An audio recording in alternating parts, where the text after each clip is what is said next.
Lara lay on a thin hospital bed in a small clinic in Lagos. Sweat rolled down her forehead. Her body felt heavy, and her skin burned with fever. The white bedsheet was damp, and her breathing was quick and shallow. She held a phone close to her ear with trembling hands. Her voice was weak, but she tried to speak clearly. "Hello. I'm so sorry," Lara said, her voice shaking. "I've been preparing for this interview, but I'm very sick. I'm in the hospital right now. Please. I truly want to come—" A cold voice cut her off on the other end of the line. "Ma'am, we do not reschedule interviews. If you are not here at the exact time, your application will be canceled. Thank you." Click. The call ended. Lara slowly lowered the phone. Her arm dropped to the side like all her strength had left her. She stared up at the cracked ceiling, blinking back tears. "Please," she whispered, her voice barely a breath. "Please don't take this chance away from me. My daughter, she deserves a better life." In the corner of the room, a little girl sat quietly on a plastic chair. Her name was Lily. She was 5 years old, with big brown eyes and short curly hair tied with blue beads. Her feet swung above the floor as she watched her mother. She didn't speak. She just sat still, her small hands folded in her lap. She had seen her mother work hard, suffer, and hope for something better. Now, she was watching her cry, and she knew she had to do something. The sky outside was still a soft gray when Lily opened her eyes. The hospital room was quiet. Her mother lay asleep, her face pale, lips dry, and skin hot from the fever. The IV drip clicked gently beside the bed. Lily slipped off the plastic chair without making a sound. She walked to the bedside and stood on her tiptoes. With one hand, she carefully moved a strand of hair from her mother's forehead. "Mama," she whispered softly, "you need to rest now." She looked at the brown leather bag beside the bed, the one her mother never let out of her sight. Slowly, she unzipped it and pulled out the clear folder. Inside was the resume, still clean and straight. She held it tight in both hands like a treasure. She walked to the corner where her clothes were folded in a small plastic bag. She chose her favorite outfit, a bright kitenge dress with pink, blue, and yellow flowers. Her mother had sewn it for her last birthday. She put it on carefully, then looked at her small sandals, worn but still good. She slid her feet into them. The folder looked big in her tiny hands, but she hugged it close to her chest. Lily walked to the door, looked back one last time at her mother, then stepped out. Lily stood at the side of the road just outside the hospital. Cars zoomed past. Street vendors shouted. Smoke from roasting corn filled the air. But she didn't flinch. She looked down at the paper she had taken from the fridge at home last week. A colorful flyer with a picture of a tall glass building. It had the company's name on it, Mabaso Group Holdings. And right beside it was a small number her mother had circled in red ink. Bus 24. Lily waited until she saw the Danfo with the matching number. The yellow bus pulled up roughly, brakes squeaking. People rushed in. A kind older woman helped her climb on. "Where are you going, small madam?" the woman asked, smiling. "To the big glass building," Lily said, hugging the folder tightly. "My mama is supposed to have a job there." The woman nodded slowly. "Then sit near me. I will tell you when to get down." Lily sat quietly, her feet swinging above the dirty floor of the bus. She held the folder like it was magic, like it could fix everything. Around her, Lagos buzzed with life. Cars honking, music playing, hawkers tapping windows. But in her heart, she felt calm. She had a mission. About 40 minutes later, the woman tapped her gently. "Your stop, little one. There it is." Lily stepped off the bus. In front of her stood the tallest building she had ever seen, its glass walls shining in the morning sun. She took a deep breath and walked toward the doors. The front doors of Mabaso Group Holdings opened with a soft whoosh as Lily stepped inside. Behind a big marble desk sat a woman with short braids and gold earrings. Her name tag read Ngozi. Ngozi was busy typing when a small shadow appeared at her desk. She looked up and blinked. Standing in front of her was a little girl in a bright kitenge dress, holding a folder almost half her size. Ngozi leaned forward gently. "Hello, sweetheart, are you lost?" Lily shook her head. "No, I'm here for the interview." Ngozi blinked again. "Interview?" "Yes," Lily said, standing straighter. "It's my mama's interview. She's very sick and couldn't come. But she really needs this job, so I came instead." For a moment, Ngozi didn't know what to say. People nearby had slowed down, watching the scene. 2 security guards began to move closer, frowning. Ngozi quickly raised a hand toward them. "No, it's okay," she said. Then she turned back to the little girl. "What's your mama's name?" "Lara Kabwe," Lily replied. Ngozi checked her computer. Yes, she was scheduled for 9 today. She took a slow breath, then pressed a button on her earpiece. "Hello? Please tell Mr. Okonkwo to come down. No, don't ask questions, just tell him he needs to see this, it's important." She looked down at Lily and smiled softly. "You're very brave, my dear."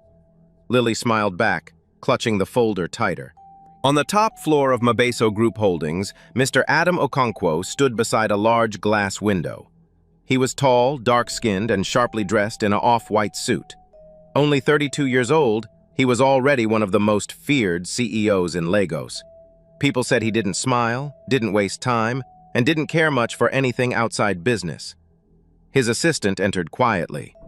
"Sir, the last interview candidate, you might want to handle this one yourself." Adam frowned. "I thought I said I wasn't to be disturbed today." "I know," she said. "But this is different. Please come downstairs." With a sigh, Adam straightened his tie and stepped into the elevator. The ride down was silent. He expected another desperate applicant or some kind of mistake. But when the doors opened, he stopped. Right in the middle of the lobby stood a tiny girl in a colorful dress, holding a folder almost as wide as her chest. Her back was straight. Her eyes were steady. She turned and looked up at him. "Are you the boss?" she asked. "I am," he replied slowly. Lily stepped forward and handed him the folder with both hands. "This is my mama's. She was supposed to come, but she's very sick, so I came instead." Adam raised an eyebrow, surprised. "Why would you do that?" She lifted her chin, voice clear. "Because Mama deserves more than pain." The words hit him like a quiet hammer. He looked down at the folder, then back at the child. Around them, the whole lobby had gone silent. Adam took a long breath, then turned to the receptionist. "Ngozi, cancel my next meeting." "Sir?" He didn't repeat himself. Then he looked at Lily and gave the smallest nod. "Come with me." She smiled and followed him down the hallway. It was the beginning of something none of them could yet understand. The meeting room was large, cold, and full of glass. A long table stretched across the center, and big chairs lined both sides. Adam pulled out a chair for Lily. It was too tall for her, but she climbed up with quiet confidence and sat straight, her small legs swinging above the floor. He sat across from her, placing the folder gently on the table. For a moment, he just looked at her, this small girl who had walked into a world meant for grown-ups. "So, Lily," he said, his voice softer than before, "can you tell me why your mother wants this job?" Lily didn't rush. She placed her tiny hands on the edge of the table and thought for a moment. "Mama works all the time," she began. "She cleans other people's houses. She carries food on her head to sell to shops. She never gets to rest." Adam nodded slowly. "She doesn't buy anything for herself," Lily added. "Even when her shoes are broken, she says, 'These ones are still okay,' and then she buys me new ones instead." Adam glanced down at Lily's clean white sandals. He didn't say anything, but his face changed a little. "She used to go to school," Lily continued, her voice quiet. "She told me she loved learning, but when she had me, she had to stop everything." Adam's eyes didn't leave her face. "She told me one night," Lily said, almost whispering, "that she's tired of just surviving. She wants to use her brain again. She wants a job that sees who she really is." The room fell completely silent. Adam leaned back in his chair. No resume had ever spoken to him like this. And yet this child, with her truth, her love, and her hope, had just told him everything he needed to know. After Lily left the room with Ngozi, Adam remained seated, the folder still open in front of him. He looked down at the neatly typed words on the resume. The name at the top read Lara Kabwe. She had studied marketing at the University of Ibadan. Full scholarship, top marks, leadership roles, president of the student business club, peer mentor. Adam raised an eyebrow. She had been sharp, driven, full of promise. Then suddenly, the line of success stopped. No graduation, no internship. Instead, the next section read, house cleaner, street vendor, waitress, night shift janitor. He stared at it, slowly tracing the timeline with his finger. The story was clear without being told. A young woman with a bright future, suddenly forced to survive. Adam leaned back in his chair, silent. He had read thousands of CVs in his life, most full of big words and empty noise. But this was real. Adam closed the folder slowly. Something inside his chest, long buried and quiet, began to move. That afternoon, a delivery bike pulled up outside the small hospital. A nurse brought a small package into Lara's room and placed it on the bedside table. Lara stirred slowly, still weak from the fever. Her eyes opened halfway. Then she saw it. A neat bouquet of soft, colorful wildflowers stood in a glass jar beside her bed. Next to it was a small box wrapped in clean, cream-colored paper. A note leaned gently against it. Her hands trembled as she reached for the card. The handwriting was simple and neat. To the strongest woman I've yet to meet, Adam Okonkwo. Inside the box was a small pack of cold chocolate milk, her daughter's favorite. Lara sat up fast. Her heart began to race. "Lily," she whispered. Her eyes darted around the room. The chair was empty. Panic filled her chest. She grabbed her phone and quickly searched through her folder for the number on the company flyer. Her fingers shook as she dialed. "Hello, Mabaso Group Holdings," came a calm voice. "This is Ngozi speaking." "Please," Lara said quickly. "This is Lara Kabwe. I think my daughter may have come to your office today with my folder. She's only 5. I'm so sorry." Ngozi chuckled softly. "Don't worry, Miss Kabwe," she said warmly. "Your daughter is safe." Lara's throat tightened. "In fact," Ngozi continued, "she may have just earned you a second chance." Lara said nothing. She was too stunned to speak. The next day, a message was sent to the hospital. Mabaso Group invited Lara Kabwe to come in for a formal interview. Lara's fever had gone down, but her body still felt weak. Even so, she didn't hesitate. She washed and dressed carefully. Her skirt was simple, her blouse a soft navy color. She brushed her hair back into a neat bun. Her shoes were old but clean. Lily held her hand as they stood outside the glass doors of Mabaso Group Holdings. "You'll do great, Mama," the little girl whispered. Lara smiled, holding back tears. "Because of you, my love." Inside the building, the receptionist, Ngozi, greeted her with a warm smile. "Miss Kabwe, welcome. Mr. Okonkwo is expecting you." Lara followed her through quiet hallways. Her heart pounded with every step. When the door to the executive office opened, Adam Okonkwo stood by his desk. He looked different this time, less sharp, more human. He stepped forward, offering a firm handshake. "Miss Kabwe, I'm glad you're feeling better." "Thank you, sir," Lara said softly. Adam smiled gently. "Your daughter gave the most powerful interview I've seen in all my years here." Lara looked down, her cheeks warming. Adam pointed to the chair across from his desk. "Now," he said, "I'd like to hear from you." Lara nodded slowly, sat down, and opened her folder. This time she would speak for herself. A week later, Lara Kabwe walked into Mabaso Group as a junior associate. It wasn't a senior role, no big title, but it was a start. Some staff gave her polite smiles. Others didn't smile at all. She heard the whispers. "That's the woman with the child. She's only here because the CEO feels sorry for her." But Lara didn't let it break her. She arrived early, before the office even filled. She stayed late, long after others had gone. She read every document she was given, took notes in meetings, watched the senior team closely. How they spoke, how they moved, how they thought. She didn't ask for special treatment. She just worked, quietly, faithfully. And when she made mistakes, because she did, she apologized, corrected them, and never repeated them. One day when she stayed late finishing a report, a sandwich quietly appeared on her desk. No note, but she knew who had sent it. On another day when she called to say she'd be late, Lily had a fever. Adam's message was short and kind. "Family first, take your time." He didn't hover, he simply supported. And in that quiet, steady space, Lara began to grow. Not just in the job, but in the belief that maybe, just maybe, she belonged. Every Friday after school, a little burst of joy entered Mabaso Group's high-rise office. Her name was Lily. She came with her small backpack, coloring books, and a bright smile. The guards waved her in like she was royalty. The receptionist kept her favorite juice cold in the fridge. By now, she had her own special spot in Adam's office, a small cushion near the window, a box of crayons, and a tiny stool just her size. She would sit quietly as her mother finished work, humming and drawing pictures of animals, houses, and stars. Adam sometimes paused his calls just to glance over and see what she had drawn. One time she scribbled a crown on his head and called him the King of Papers. He laughed, a real laugh, and didn't correct her. The staff got used to her presence. In fact, they started to love it. They called her Little CEO.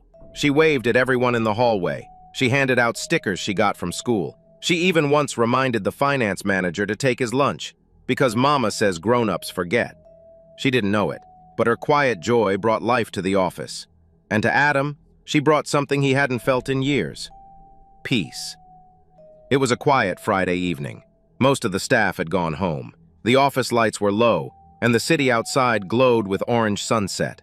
Inside one of the meeting rooms, Lara and Adam sat side by side, reviewing slides for an upcoming presentation. Lily sat in the corner, curled up with a blanket and juice box, coloring silently. They worked in calm silence, occasionally sharing a smile or a joke. Then, just as Lara stood to pack her bag, a small voice broke the air. "Mama?" Lily asked. Lara turned. "Yes, baby." Lily looked up, her eyes big and serious. "Can I call Uncle Adam, Baba?" The room went still. Lara's hands froze mid-air. Adam blinked, his lips parted slightly. Lily continued softly. "He always picks me up. He brings me ice cream. He reads to me. And he makes you smile." Lara's throat tightened. She turned to Adam, afraid of what she might see, but he was already walking toward them. He bent down beside Lily and gently placed his hand on her shoulder. His voice was low, a little shaky. "It would be my honor." Lara weeps as Adam gently places a hand on Lily's shoulder. Her tears are not from pain this time, but from something softer, deeper: love. She has fought so long, so hard, without help, and now here stands a man once cold, now open, choosing her child like his own.